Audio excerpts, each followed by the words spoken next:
Hi friends, welcome to my channel అమ్మతో smiley.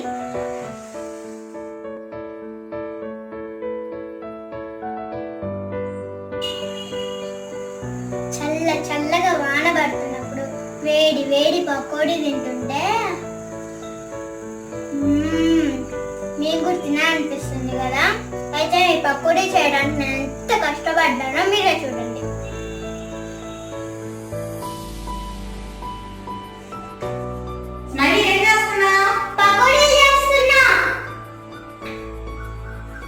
ఇప్పుడు పకోడీలు ఏంది?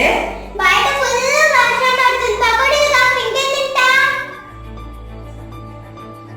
సరే చేసుకో. ఉల్లిపాయలు కోసి మా. ఇప్పుడు అవరు ప్లీజ్ మా. ఇంత క్యూట్ కడక్క చేస్తాలే.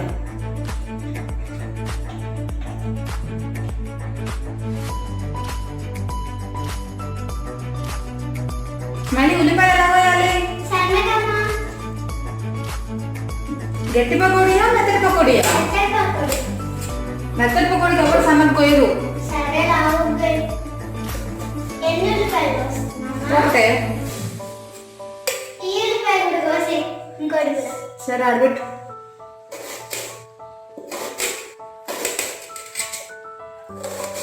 నా ఒక్కదానికైనా నీకు కూడా కదా? నీకు నాకు ఇద్దరికి. అయ్యో మమ్మీ కోసమే చేస్తున్నా అనుకున్నాగా.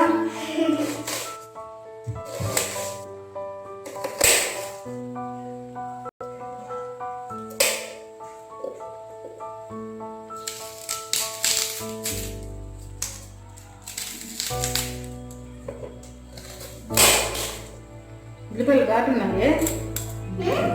ఉల్లిపాయలు ఘాటున్నాయి. ఘాటున్నాయా? ఎలాగోలా కోసే.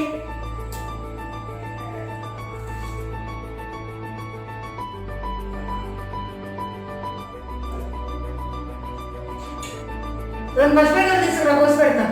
అమ్మ నాకు పచ్చిమిరపకాయలు వద్దు, మాకు కావాలంటే కారం వేసుకుంటా. సరే నీ ఇష్టం.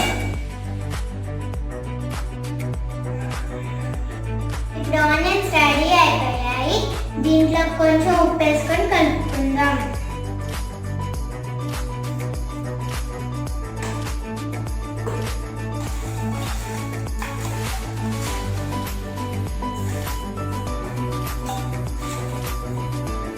చూడండి, ఇప్పుడు ఇట్లా విడివిడిగా అయిపోయాయి కదా. ఇట్లా విడివిడిగా అయిపోయేంత వరకు కలుపుకోవాలి. ఇప్పుడు కారం. నాకైతే 1 స్పూన్ సరిపోయింది. మీకు ఎక్కువ కారంగా అంటే ఇంకొంచెం వేసుకోండి.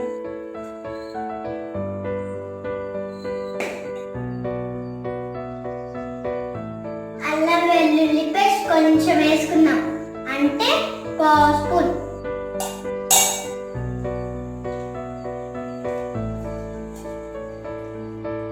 ఇందులో 1 కప్ శనగపిండి, 2 స్పూన్లు బియ్యం పిండి, చిటికెడు వంట సోడా వేసుకొని కలుపుకుందాం.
పిండి మరీ జారుగా కాకుండా ఇలా కలుపుకోవాలి.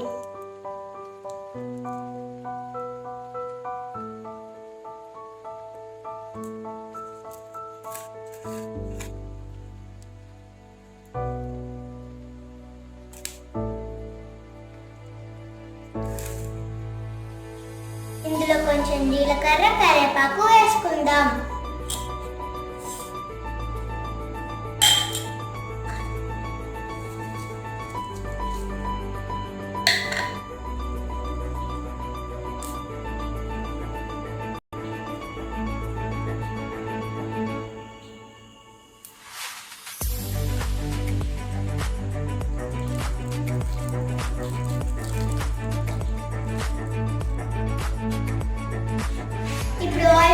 ఇది పకోడీలు వేసుకున్నాం.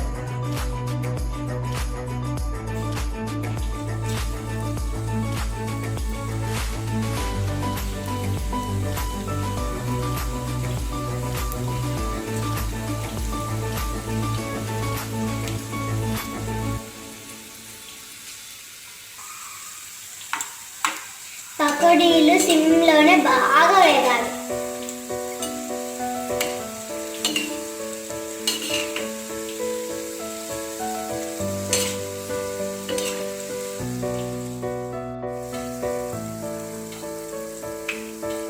ఇలా బయట కనిపించే ఉల్లిపాయలన్నీ ఎర్రగా అయ్యేంత వరకు వేపుకోవాలి. బయట క్రిస్పీగా, లోపలేమో మెత్తగా భలే ఉంటాయి పకోడీలు.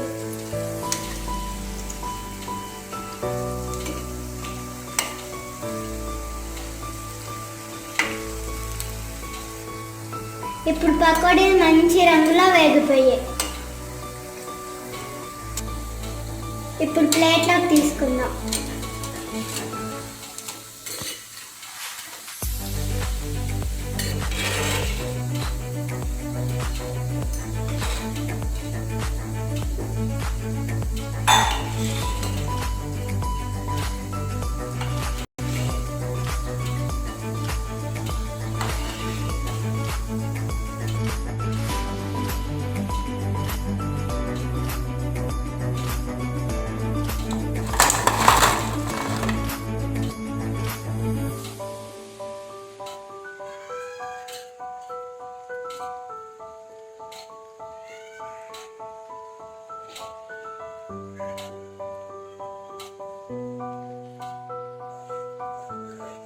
మమ్మీ పకోడీ తిందురా.